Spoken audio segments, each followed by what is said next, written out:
yan, doble ang kumot. Meron na. Layo kasi kanina ako. Ayan, naraning flat. Oo, Bulacan. Doble. Hindi namin ng ano, ang treasure. Spray ka yung pang pintura. Pintura.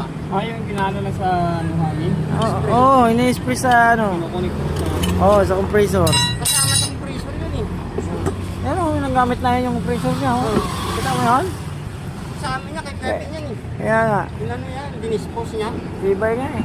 Kaso lang ano, na ano kasi yung ano niyan, yung gulong niya, pinalitan ko ngayon. Hindi pantay pag ano ko, hindi na level, kaya parang umahalog-alog pag umaandar.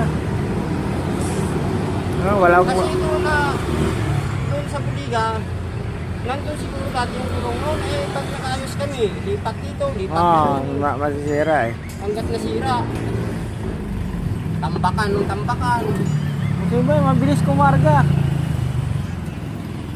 Nagwalit yan. Kaya sabi niya, galit na siya eh.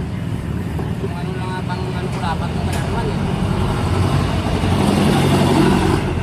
Sa kanya pala yan? Akala ko kay Manny yan. Hindi, si Kuya Manny na pinabinta niya.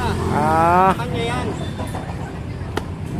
Oh, 5,000 kuha ko dyan. Sa kanya yan.